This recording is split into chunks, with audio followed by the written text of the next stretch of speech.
Well, hi, everybody, and thank you for joining us tonight. This is episode 516 of the Stable Scoop Show. It's the Horse Radio Network's Equestrian Roundtable show and the first show on the Horse Radio Network 12 years ago. Our sponsors this episode are Arena Saddles and you, our listeners. I am Glenn the Geek, founder of the Horse Radio Network and host of Horses in the Morning, the longest-running daily horse podcast in the world. I want to welcome you all here, and I appreciate you stopping by. I would love if you would comment down there. Just say where you're from. Tell us where you're from, because our panelists tonight will also see the comments. Donna's here and Lori's here. Thank you for joining us live tonight. We appreciate that. Tell us what state or country you're from and give us an idea of who's hanging around tonight. You're welcome to join in the conversation as we have questions tonight that we're going to cover. You can comment right there in the comments. We want to hear what you have to say. If you have questions for the panelists, you can throw those in there too. I'm going to be your host and moderator. And, as you all know, I occasionally have opinions, but mostly I'm just going to lead the way. If you're watching live, we really do appreciate it. We have Ohio and Pennsylvania and some more popping in here right now. The one advantage to watching live every other week on Wednesday night at 7:30 is that you can comment. We have Brisbane, Australia. Hi, Emma. Good to have you here. We have Connecticut in the house, and Arizona as well. So we're here every other Wednesday night at 7:30 Eastern, and we appreciate you stopping by tonight. Tonight is a little bit different. We're gonna get diverse tonight. Tonight we have a roundtable devoted to diversity in the horse world, and I wanted to talk a little bit about that before I bring the guests on. The Horse Radio Network. It's been interesting. I wish I could say I had a master plan for the Horse Radio Network to be diverse. But I you all know me, I hire people and I bring people onto shows and as hosts and as producers and things that are really talented. And it just has happened over the years that we found a pretty diverse group that is really talented. So the Horse Radio Network ended up being that way. And, we just like dealing with really good, talented people. A lot of people don't realize that the Horse Radio Network is partly owned by one of the smallest minorities in all the horse world, and that's Dr. Wendy Ying, and she's Asian, and she always jokes she's one of two Asian people that ride horses in the United States. I think there's probably more than that, but so she's a part owner and has been since the beginning of the Horse Radio Network. We're going to meet another one of our hosts here tonight.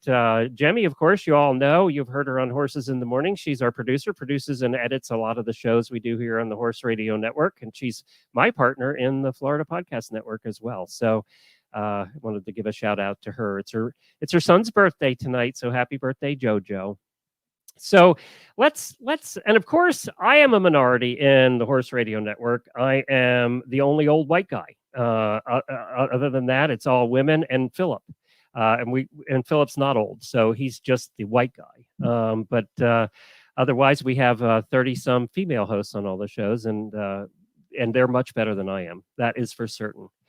So let's meet our panelists tonight and get into this important conversation. So first up is Joy. Joy is host of the Retired Racehorse radio show and has been doing that, a couple of years now? I know. We just had our 2-year anniversary. It's crazy. Oh, really? Well, Congratulations. Thank you. It's a great show about retired racehorses, and you own one or two, don't you? I have one, and constantly on the lookout for a second. And Joy, you were a listener before you were a host. Mm-hmm. Yep. For a while, a long time. 2014. Yeah, a while. So you're representing all the listeners here tonight too. No pressure. Okay. Sure. None at all. So you're representing listeners tonight. Also, we are joined by, next up, let's do Patricia Kelly.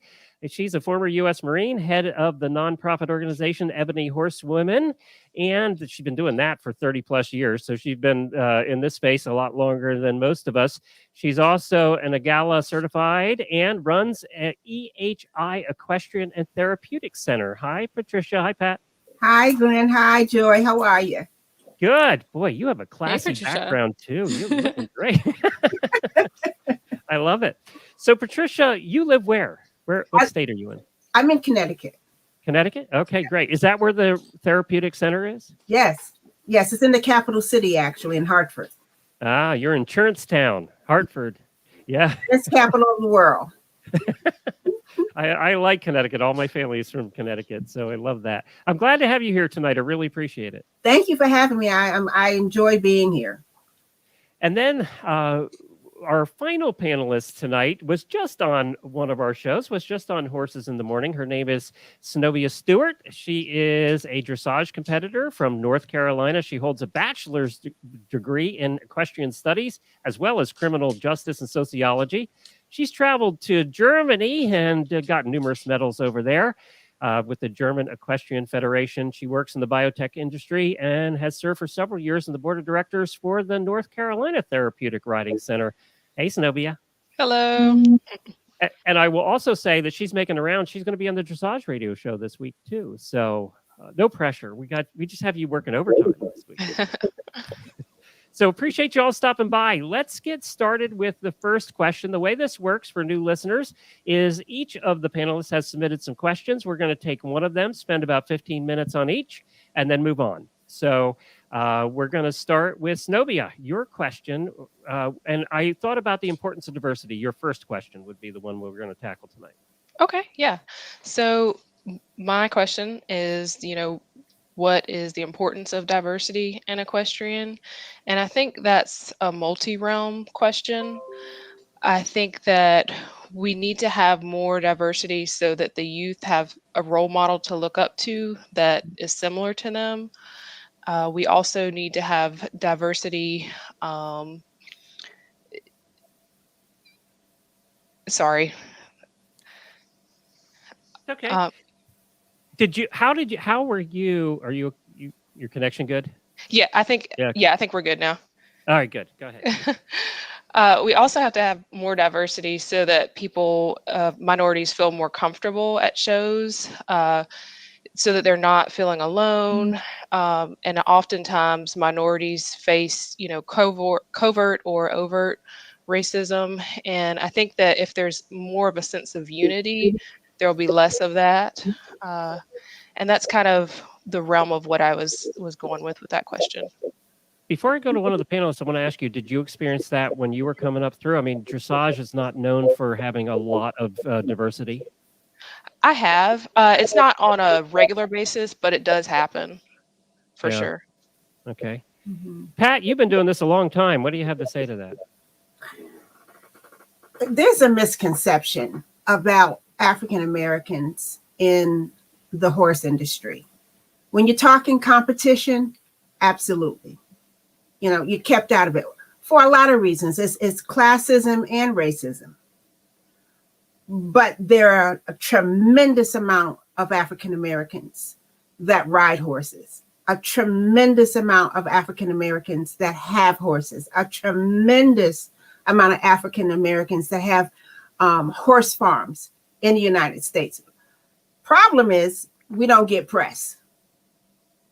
We're completely overlooked. So there's an assumption that the only ones that you see competing are the only ones in the industry. And that's completely mistaken information. In competition, absolutely. When we first started, when we went to horse shows, when I took my kids to horse shows, they knew immediately Ebony is in the house because we were the only ones. When we first started, we started as a women's organization and we rode Western. And we had to quickly change to that English discipline because there were no Western shows in Connecticut. If they were very much hidden and out of the way. But when we did go to shows, we were the only ones. And we met with 3 different types of isms. In some shows, it will be absolutely classism. Love to see you. Welcome. You're not going to win anything here, but we love having you. Another area would be the straight racism, clutching the pearls, grabbing the children, and, that kind of standoffish attitude. And then in another particular place, it's business. We give lessons and we can't afford you to come in and get the ribbon. So we met with, all of the isms in the industry, and that's just in the show area. Joy, you come from a horsey family, right? I do, yeah. Yeah. And it's different for me because I'm biracial. So I have a white mother and a black father, and both of them are horsey in different ways. My mom did Saddle State, and my dad did Western Pleasure. So very different worlds.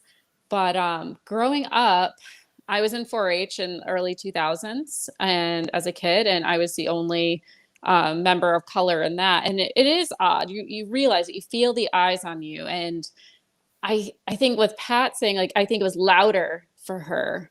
Well, when I was growing up, it was whispers. You kind of felt it in the shadows. There's that rail side talk going on. And you have this sense of feeling that you don't belong. But at the same time, you have the passive aggressive, oh, we're so glad you're here. It's great to see you. Mm-hmm. But you don't really, you don't feel it. It's not genuine. And some of it was. I'm not going to say it was across the board. Some of it was genuine. But yeah, most of it, you could tell, like, you were not like everyone else. It was perceived that it was odd that you were here. Yeah, so that I would agree with Pat that even later on in the 2000s, and you see it now too in 2020, Right. It's just quieter. That's all. When we went out, we had to prepare the kids for it. We had to prepare them for the receptions that they were going to get, and many of them, they grew up in racism. They grew up in it, and so you're not able to see it as well. Well, I grew up in the late 50s and the early 60s, and I know it from far off. I know it when I'm looking at it. With them, they didn't really recognize it until we started to compete. And that's when it was in their face. And even in some very extreme circumstances, they have seen it. And it has been that way more in the horse industry than in some other areas. Has it gotten any better, guys? I mean, has it gotten better in the... let me clarify that. Has it gotten better in the last 10 years? Scnobia, you want Yeah. I would say it slightly got better, but over the last 4 years or so, it has ramped back up. I'll definitely say that. So you're feeling it more. You're feeling those old feelings more in the last 4 years than you did Yeah, 5 years ago. Yeah. yeah, it's a little bit more prevalent than prior. If I could, I'm Yeah, go sorry, ahead. I was just going to touch on Scnobia's. I think with everything going on in a political stance too, it's hyped things up. You have people who've taken some very hard stances, a new defensive nature, which is odd to me because it's a horse show. Like, calm down, have fun, have a beer, But I would agree that it's the last 4 years, even 5 years, that it's changed. And sorry, guys, I'm on a phone. I apologize. Joy's falling off the table. Yeah, it's the cocktail. It's fine.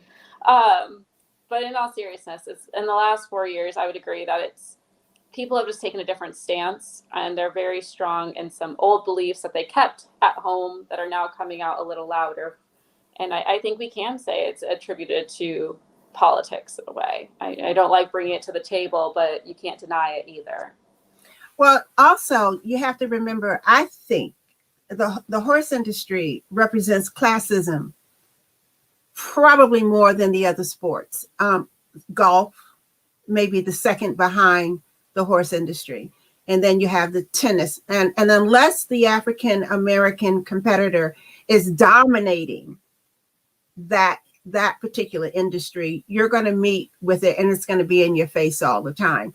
And the horse industry has almost separated, where it has particularly in competition, has almost wiped out the middle class.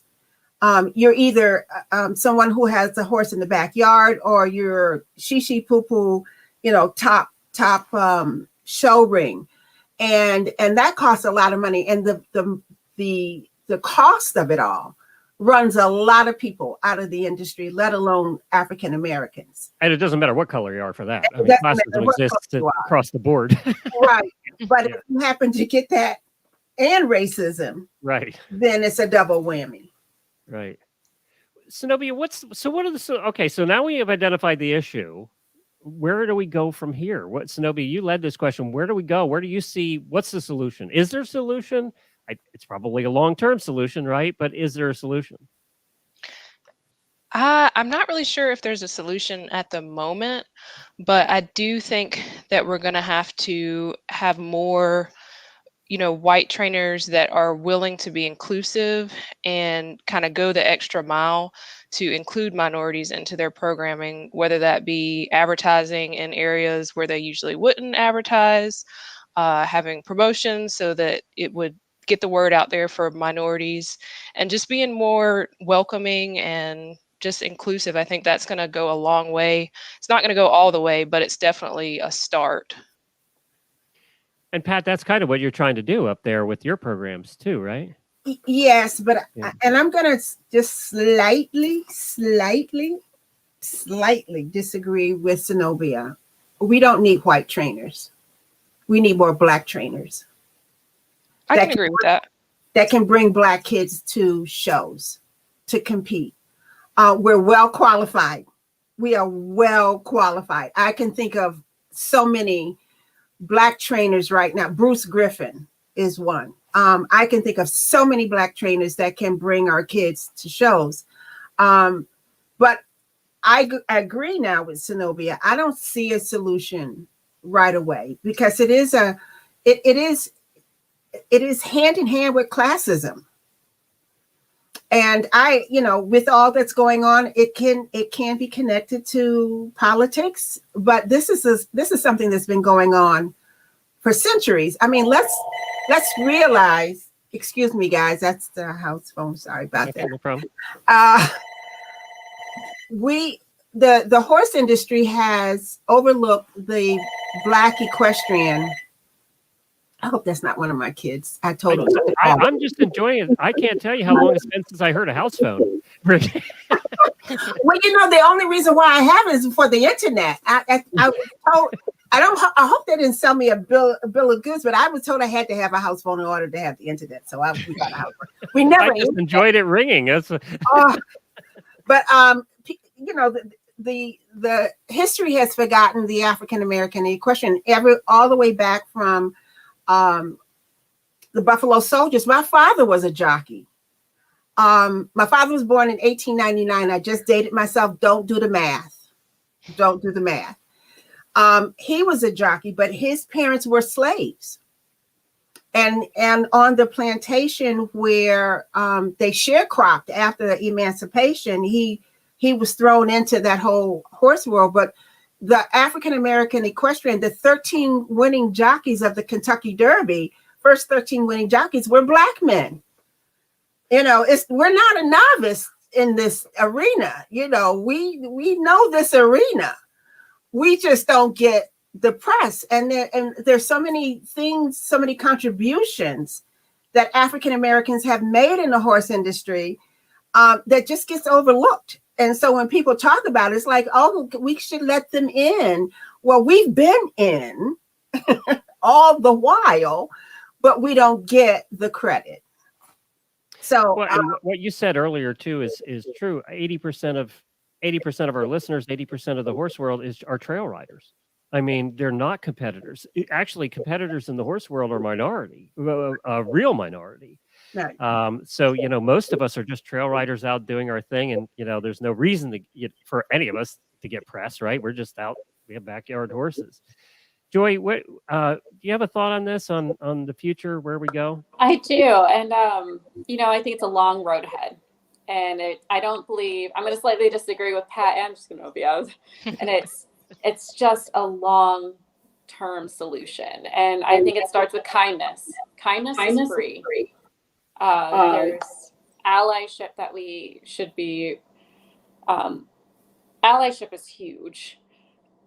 anyone, no matter the color of their skin, their gender, how they identify, if you support minorities and you genuinely cheer them on, you genuinely invite people of color, you invite the little boys, invite people of different sexual orientations, invite them to the barn and say you belong. Encourage them to come with you to a show, be their groom for the day. That's free. It just costs your time. And we can start that today. And that will make a huge difference because you are saying you belong. And I think that's where we start, is through allyship. Mm-hmm. Good. All right. Well, we run out of time for the first question, so we're going to move on to the second. But before we do that, guys, I have to talk a little bit about our sponsor, and that is Arena Saddles. They're perfect in any arena. Arena Saddles are available in dressage, jumping, and all-purpose models, all classically crafted from beautiful European leather. With meticulous attention to detail, you will turn heads in any arena with the confidence that your saddle is comfortable for you and your horse. Whether you are nailing your canter transition at sea, perfecting a 5-stride line in the 3-foot division, or galloping the countryside with wild abandon, there is a perfect arena saddle for you. Go to arenasaddles.com to learn more and to find a retailer. That's arenasaddles.com. All right, let's next go to question number 2. And Patricia, you brought this one. It's about equine assisted therapy. Yeah, so we started 37 years ago, and the science behind equine assisted therapy had really started to come out, and people were really recognizing it and understanding it and everything.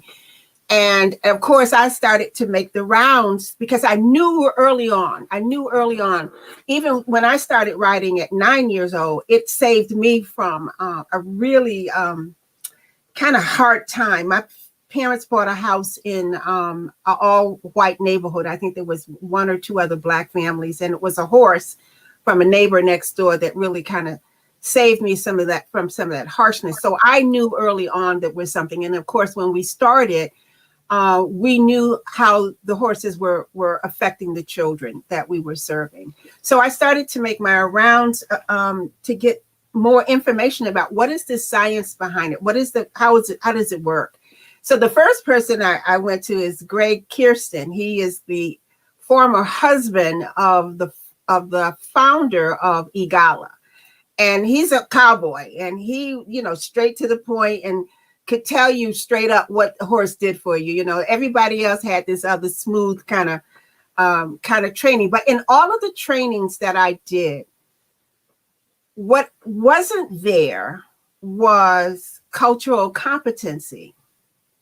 And so, everyone talks about how the horse mirrors energy in the room. So you have the client, you have the therapist, and you have the horse specialist and the horse. And the horse is going to pick up energy and tell the therapist or the horse specialist, what they're feeling, what they're picking up. But no one ever talked about the therapist's energy could be in the room that the horse is picking up. And it could be because if the therapist is of one demographic and the client is of another demographic, one ethnicity or one race and another race, and there is explicit or implicit biases going on, that horse is picking up an energy, all right, but it doesn't have to be the client's energy. It could be the therapist's energy. So cultural competency never was talked about. And I think the reason why was because it was never offered in an urban center. It was always offered in the suburbs where it was not accessible to urban clients. It was always promoted by a white demographic. It was never given an opportunity to reach any other demographic.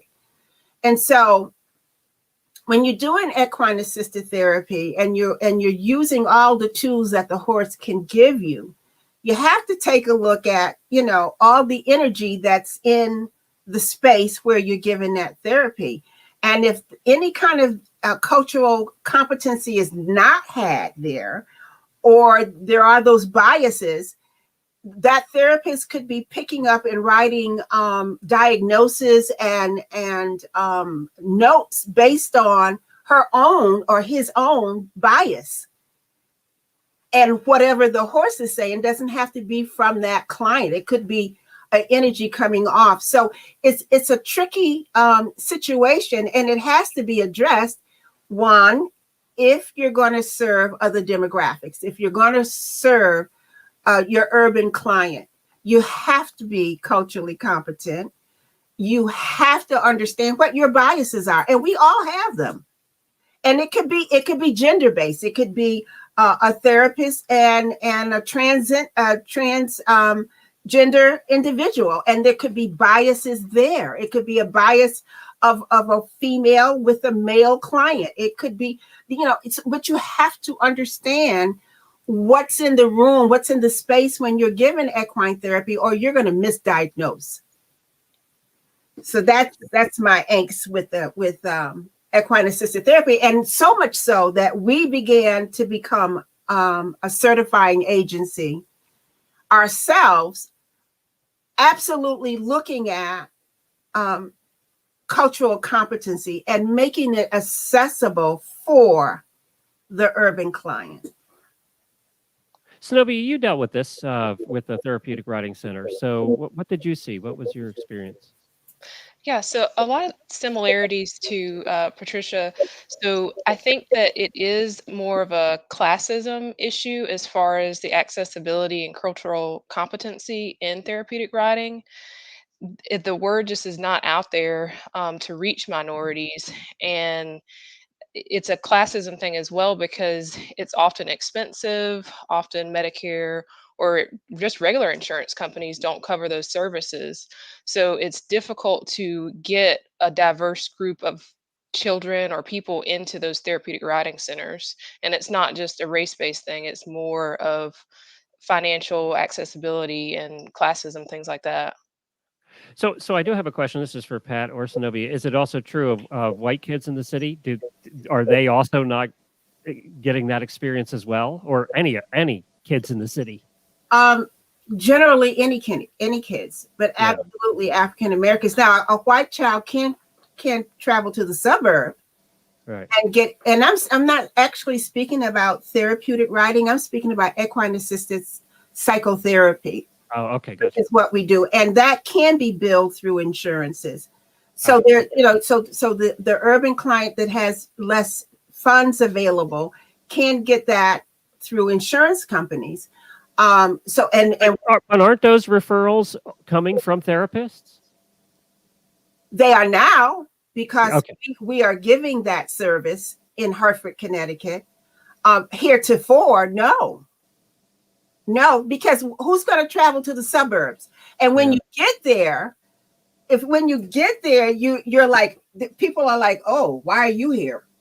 And so it's already destroyed. If there's going to be any kind of psychotherapy done, the moment you walk in on the scene in the suburbs and people are like, can I help you? It's done. Nothing can happen. It's over at that point. So now that we're giving those psychotherapy sessions in Hartford, yes, they're very much accessible and can be paid for by insurance. Joy, anything to add to this? Well, I have to say equine assisted therapy and psychotherapy is not something I have a lot of familiarity with. But in my professional career, in my current job, we are now offering programs in overcoming unconscious bias, education for professionals on diversity and inclusion and the power of language. And in my past jobs, I work with some amazing DEI experts to learn. A lot of times it's just a lack of education because it's not pushed. A lot of times DEI budgets are so small in organizations that people aren't investing for people to learn the proper words and current terminologies for things, and how language impacts something, how your body presence impacts a situation, and even just how to ask the right questions. You might not be intentional of hurting someone or making them feel like they don't belong, but your own uncomfortability is creating unconscious bias and now impacting the situation as well, which in turns could affect the overall session and how that psychologist reviews the session with the client. I agree with Scnobia that there is an issue of accessibility. You do see kids of privilege, I'll say it that way, because I think that can come across the board. I'm obviously a kid of color, and I grew up in a privileged household, middle class. I had access to just about anything. So I won't completely say it's based on color of your skin, but kids of privilege do have the luxury of going to these more specialized therapies that could benefit anybody, where kids who don't have those privileges are kind of sent to more of the state recommended programs or state funded programs. Okay, I'm going to go back to the same thing I did in the last question is I think this solution is outreach to, is this solution outreach to therapists? Is this getting them to understand that these programs are out there and available? I think Go ahead, Scnobia. Go ahead, Scnobia. Yeah. I think it definitely is, because a lot of therapists still are not aware of equine assisted psychotherapy and hippotherapy for their clients. And I think that the ones that are aware of it may be less inclined to recommend it as a therapy if they're encountering a patient that is of minority. They might think, oh, well, they're probably not interested. Oh, well, they probably not going to go to the center, and they don't recommend Or it. to be honest, they fell off a horse once in their life and they hate horses. I mean, Yeah. there's that bias too. Right? Yeah, that too. Yeah. But yeah, I think that there is that accessibility issue.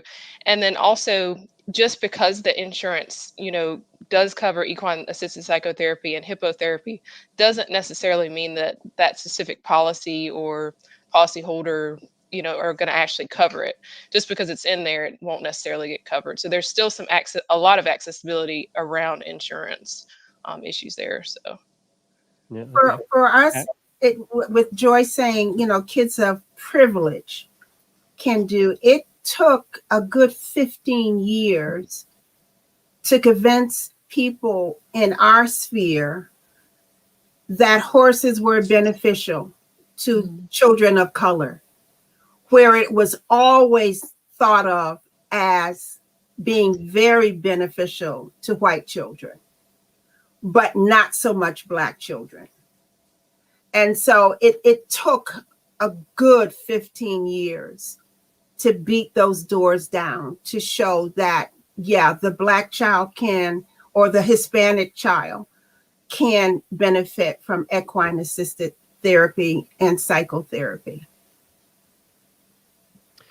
Well, and I think that I know that people like Pat and we deal, we've talked to a lot of the program's organizers over the years on the shows, and I think there is more outreach than there used to be. They're trying. Whether they're succeeding or not, I don't know. But I do think that there is kind of more outreach than there has been. And this is becoming a bigger program. And part of it's because the whole veterans programs and all of that is bringing awareness to the fact that horses can be used for therapy in general. So I think that's just bringing awareness up of horses in therapy, period. Right. So I think as of the end of 2020, we had certified approximately 30 African American and Hispanic therapists in equine assisted psychotherapy. And I think that's what is needed, that we have these individuals prepared to offer and conduct equine assisted psychotherapy. Cool. Well, we've run out of time for this segment. We're going to go on to the next question. We just move it along here. We try and leave about 15 minutes for each question and then move along. So, because we could literally talk for hours on any one of these questions, right? We could be here all night. But before we do that, I want to chat a little bit about each of you. Let's start at my top here with Joy. Joy, you do a little show. Tell everybody about your show. Yeah, so Not so little anymore, I should say. Yeah, we're not too little. growing rapidly, which was great. So we have Retired Racehorse Radio. We just celebrated our second year anniversary in February. So thanks to all you amazing listeners for supporting us. We are the podcast that advocates for the adoption, aftercare, and retraining of the off-the-track thoroughbreds and standardbreds and all the other racers in between. We actually had a Greyhound episode too. We don't discriminate there. And it's just been an amazing show. We partnered with New Vocations Racehorse Adoption Program, and they have had record numbers of adoption rates. It's just been phenomenal to watch, as well as the Retired Racehorse Project, who's doing their first mega makeover this year. So it's been a wild journey. I remember talking to Glenn about it 2 years ago and wanting to do a show called the Thoroughbred 30, where we just do a training tip with a professional for 30 minutes. And it's grown into something so much better. So it's been a fun project. I talked her out of that. He did. He's like, no, we got to do more. She was thinking too small. All right, good. Scnobia. Yes, Scnobia Stewart. You can follow me on Facebook at Scnobia. That's SCNOBIA. And also on Instagram, same thing, SCNOBIA. Does Scnobia mean something? I meant to ask you that when you were on our show. Yeah, so it's actually my grandmother's name. So yeah, we share the same name. Does it have a meaning? Does it, is it something profound? No, it doesn't. That was your chance to lie. Yeah, I could have made something up. Yeah. It means the most wonderful person in the world. And let's bring Pat up here. Pat, oh, by the way, let's not forget to mention that she's in a certain Hall of Fame, the Cowgirl Hall of Fame as well. So she has that going for her. Mm-hmm. So I'm Pat Kelly, and we have our Facebook page. I think it's Horsewoman Center, and on Instagram it's Horsewomen. And we're in the capital city of Hartford, Connecticut, and our main focus is equine assisted therapy, psychotherapy for adults, veterans, and youth. Our focus is youth, but we also focus in on veterans as well. Because I'm a veteran, I kind of make sure that we can hook veterans in that very much need it. So that's where we are. Thank you, Pat. And thank you for being here tonight. I really appreciate it. We have one more question we're going to cover. And this one, I don't know that we're solving this one tonight, but boy, it would be sure nice to solve this one in the world. Joy, bring your question on. And this is not a race exclusive question or a class exclusive question. This is just a stupid person exclusive question, I think. So let's bring yours on. Yeah. So I had a couple questions that I wanted to bring to Glenn, and he told me I had to pick just one, which of course he did. But anyway, I guess mean like that. It's needed, though. I could go on forever. I guess the biggest one I kind of want to talk about is lack of exposure. And we talked a little bit about it. Pat, you brought it forward of we don't get the press. There's no press of minorities. And I'm going to broaden that scope too. And you mentioned Wendy Ying being like, she jokes she's the only Asian out of 2 who are riding in the world. And you don't see a lot of young boys featured in the press either, but you do see them when they've reached Olympic level as men. Do you ever wonder where these men come from? It's 95% women. All our listeners are women. And then all of a sudden we got all these men at Olympic level. And it's like, where did they come from? I have no idea, but I feel like they're being developed at like Tesla Center or something like this at this point. Like they're not human. But I guess what I'd love to see is the question of voting with your dollar and encouraging the brands we support to feature diversity. It's not fair to push everything on, the listeners we have tonight who are going to talk about it with their friends and share it. That's great. Every little bit helps.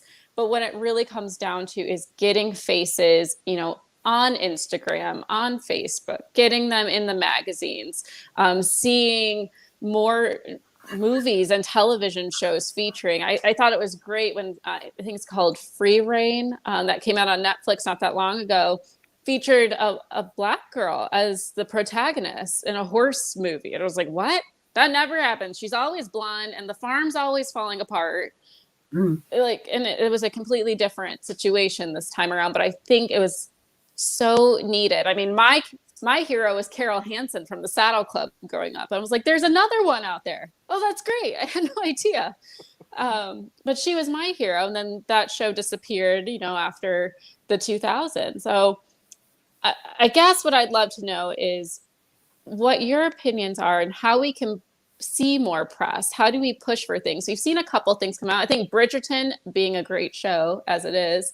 But also the lead actor there, he brought a lot of focus on men in the horse world, but also men of color in the horse world. And it just happens because he's hot, and I'm fine with that. But I was gonna say, did he ride a horse? Yeah, I enjoyed watching his spoofs of learning how to ride because he was hot. But it still is good press. It needs to be more than just, I'll use Scnobia for example. Of you go out there, you have a great test, and it's featured. It's not just young woman accomplishes great dressage score. They're going to always point out it's a young Black woman.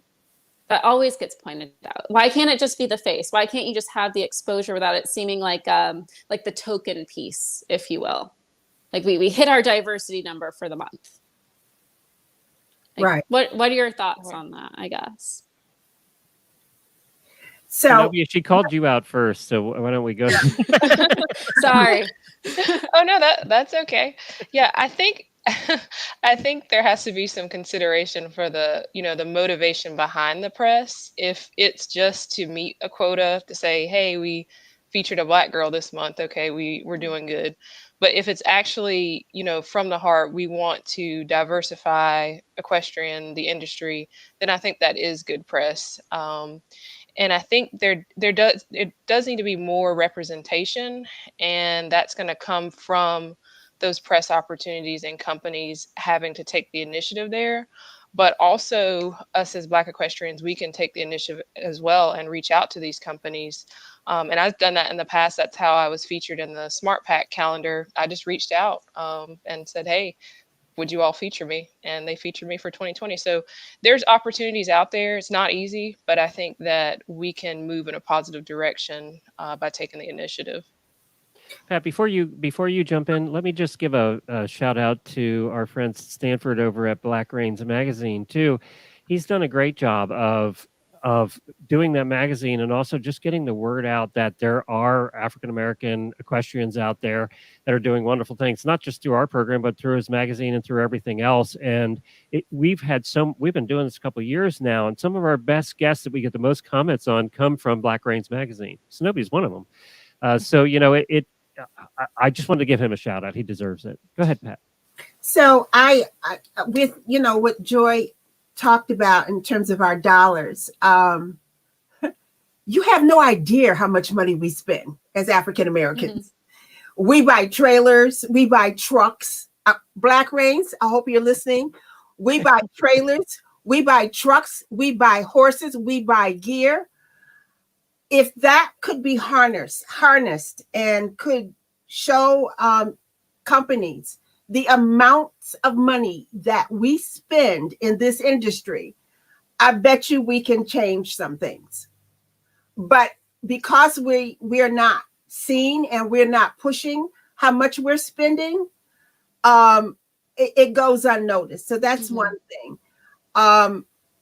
Smart Pack, again, like Scnobia, came to our facility and did a nice video and showed our rangers, our park rangers, which are young Black men who patrol 693 acres of urban parkland where we are located.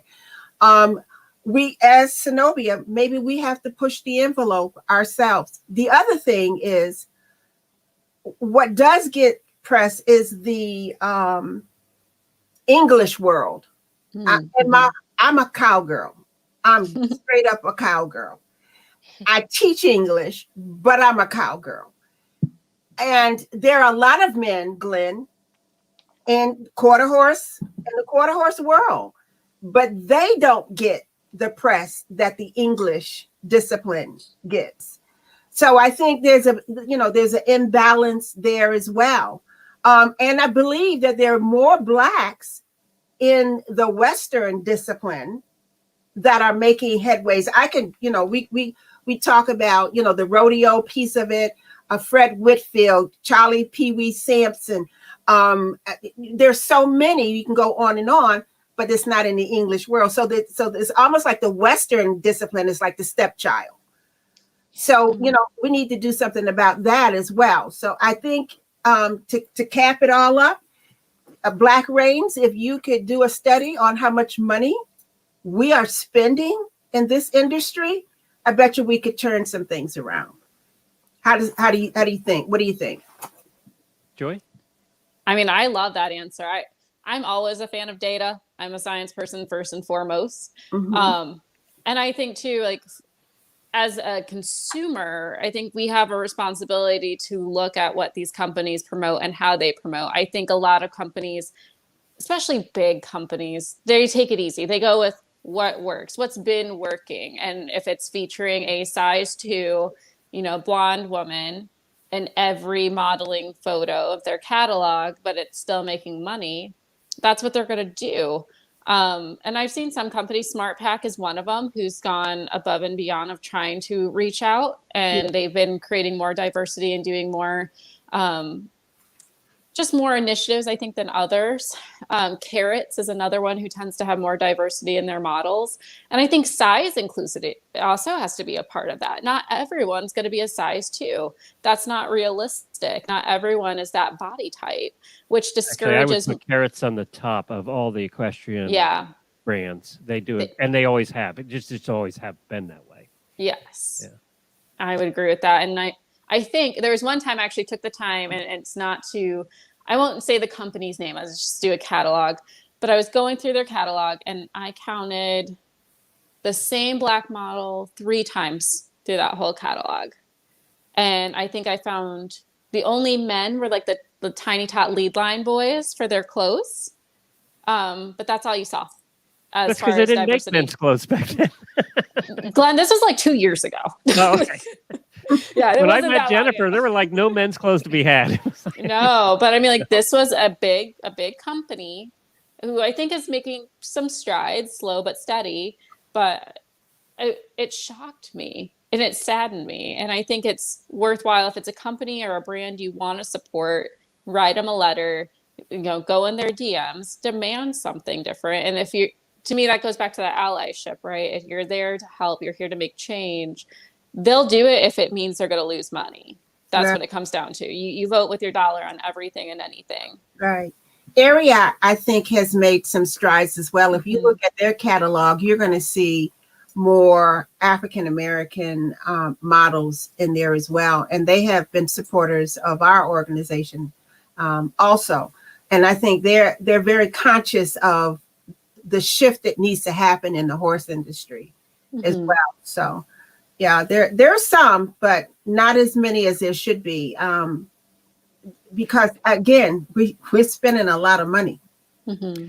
I've been in that world for a long time. I owned a tack shop back in the 90s and worked for some of the major companies, including a couple that have been mentioned here tonight as a consultant before we started Horse Radio Network. And I think part of the issue is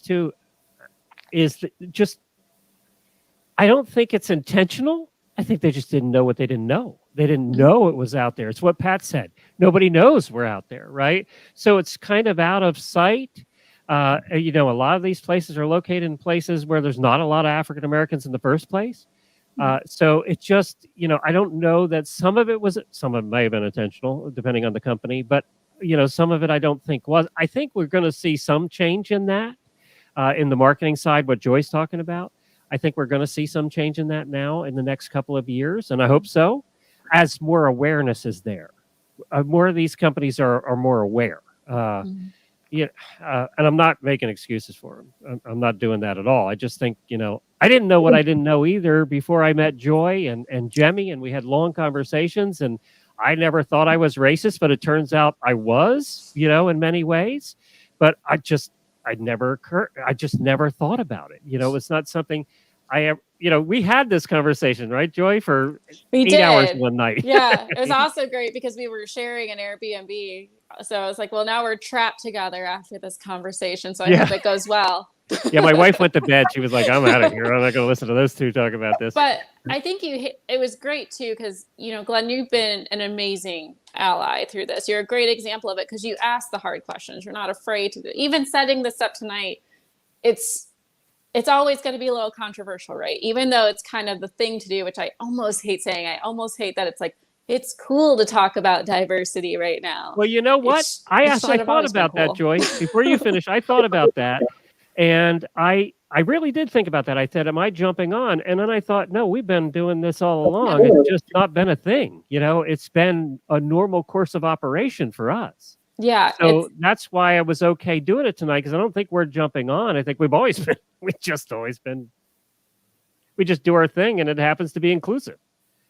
Exactly. I think most groups too, like most people want to learn. They want to be accepting. I think ignorance is truly just what it is. It's ignorance. If you're not exposed, if you don't know how to ask the questions, if you're afraid you're going to get, verbally attacked by it, of course it's going to cause some road blockage in the discussion. And I love that we have this platform here today to open it. And any listeners here, I would love for you to, shoot me an email or drop into my DMs if you have questions. I'm fine with that. I'm always going to be comfortable with that. And I'll always come with a place of love and understanding. But there are some groups too who are like, it's the cool thing to do right now. Like let's feature some people of color. Let's feature some people who are, transgender or whatever it might be, because it's the market, it's the fad. But I'm like, you know what? Who cares? Let's just roll with the momentum, because that's how we're going to get change. Like, stay loud, keep moving. All right, so let's get a positive. I'd like to end these on real positives here. So I just need a positive from all of you. It can revolve around what we're talking about tonight. Actually, Joy, it's so funny because I thought your question tonight was going to be around kindness across the board in the horse sports and in forums and on Facebook. And that's what I was referring to, the one that we're never going to solve, because that one seemed like it needs to be for another day. Like I need like probably an hour. Maybe I'll bring someone on Retired Racehorse Radio. We'll talk about kindness on the racetrack. So Joy, if you're going to leave everybody with one thing, if we're going to go out a little bit positive tonight. If I could say one thing, it's one, thank you guys for being an amazing community. I've always felt like this community you built, Glenn, is a safe place. It's always been welcoming. I started my horse show. I feel like I've grown up with you guys in a way, because I started so young with Horse Radio Network, but it helped me build confidence as being a woman of color in the sport that I don't see a lot of people myself. And I do dressage as well. So I really don't see anyone of my skin color there, especially being biracial, where I get half the population here right now. Exactly. And so Horse Radio Network really gave me that place to say I belong somewhere. I never felt like I was different. And so that's my positive. You've just built a truly amazing community, and I'm happy to be a part of it. We pick on you as much as anybody else, Joy. We're equal opportunity. Exactly. No discrimination here. No, not at all. Scnobia, what would you leave people with? So I want to just say that thank you for having this platform and really addressing these tough questions, because I think it's a tough thing to do, especially with the political things going on right now, a lot of tensions. But I do really appreciate you taking the time to let us discuss these issues. And I got news for you, Scnobia. We're not done with you yet either. But I think this is good for the up and coming equestrians, the ones that are already in the industry, just to be able to see people that resemble them and are successful as role models. So I think this program is great. Thank you. Pat, what about you? In general, what would you say? Yeah, pretty much the same thing that Scnobia and Joy is saying. You can't deny facts and data and the opportunity for exposure. And thank you for allowing us to come on tonight and talk about the tough things that, people would rather not talk about, can we all just get along? Well, we can't unless we know what's wrong. And you gave us an opportunity to begin the conversation to talk about what's wrong so that we could fix it. So, yeah, thank you so much. It's funny. I went, I learned the most, and Joy's going to smile at this because she knows her. Jemmy is our producer, and she's African American and a spunky one at that. She's something else. When Jemmy's in a room, she's in the room. Okay, she's one of those. And I did a show with her called Finding Florida, and we travel every month together till the COVID hit. For 2 years, we were traveling and doing fun things all around Florida and doing wild, crazy things and everything. But, we really got a lot of time to talk. And I think she learned a little bit about a person like me who grew up in Amish country who, we were not an African American country. We were an Amish country, talk about a group that's also picked on, and a lot of prejudice against. But I learned a lot, too, going to restaurants and to dinner. We always joked about, are they staring at us because she looks like she's 20? She's older than that, but she looks like she's 20. Is it the young girl and the old man, or is it the white guy and the black girl? We always joked about that when we'd go out to dinner or the different things we would do. But yet I came to appreciate that whole thing where I never knew. I didn't know what I didn't know. And I think that's part of it too. There's bigoted people, and we're not going to change them. I don't think we are. But for people like me who just didn't know what we didn't know, I think we are learning. And I think that some of us are coming around now. I did it because I had experience, right? I had that experience hanging out with Joy and Jemmy and learning and talking and learning about each other. She also learned that not everybody that doesn't know what they don't know is bigoted, right? We just don't know. So we're learning too along the way because we were never exposed. And I think you're never exposed to something you just don't know. So I've learned a lot, with Jen. I wanted to give her a shout out tonight too. And her son, Jojo, turning 9 tonight. So I wanted to give her a shout out too, because I learned so much. And then Joy just extended that learning. But, and that's the kind of thing it's going to take for all of us though, is just, it's also just being around, right? Being around people that are different. I don't care what the difference is, right? It's being around them. You're never going to learn the differences and learn all the nuances of that and what it means to be African American, to be Asian, to be whatever it is. You're never going to learn that, or to be an old white guy, right? And the experiences I had. So in what that involves, so I don't know. I think that I hope that that's changing as we all have more opportunity to have experiences. And I hope we continue to have. And you could totally disagree with everything I just said there. That's okay. But, no, Glenn, that was spot on. That was so great. And it's just been a pleasure. Everything's been a pleasure. And even the auditors, I just want to, I'm not going to mention her name just because I never got permission, but there was one auditor and she's an instructor and she was so sweet. She put out a post, very vulnerable, and she was white, and she has a student of color, and her student has a lot of hair. Like she's got that thick mane, and she's like, I want her to have a safe helmet, like something that fits her head well, but she didn't know how to approach the student and their parents of how do we find a helmet that fits with all of her hair and still being respectful. Yeah. Like how are you respectful? She asked for some suggestions of other riders of color. Like, well, what do you do when you wear your helmet? Like, what are some things that I can suggest to them? And that's all you have to do. Like that question. Thank you for your vulnerability. Thank you for being amazing. And thank you for asking it and being open that it's something you honestly just didn't know, but you wanted to have the right answer. And I think it was just a great example for anyone who feels that way, of just ask the question with kindness and it will be answered with kindness. I think we're going to end on that, except for one thing, Scnobia. Everybody keeps asking about the painting behind you. So can you tell us what the painting behind you? This lovely painting came from Ross for about $20. Yeah, love it. There you go, Ross people. Go to Ross, $20. It looks like it's like a $4,000 painting. It really does. Yeah. This one behind me was done. So hard to do this by one of my listeners. That one there That's my pony. It was done by one of my listeners, Jessica, and she sent that to me when I was sick as a little present. But that's my pony Scooter, my little Hackney Terror, little Holy Terror. So that's an original too, right there. Just like your Ross is, the Ross original. Thank you, guys. Hey, you can find all the past episodes of the Stable Scoop Show and these visual roundtables by going to the Stable Scoop Facebook page. All the past videos are there on our YouTube channel at Horse Radio Network, or you can find them at the Stable Scoop feed. We always put them out on audio the next day. So if you missed any part of tonight, it'll be out on audio tomorrow on the Stable Scoop podcast feed. Just look that up. It's one of the oldest running horse podcasts in the world.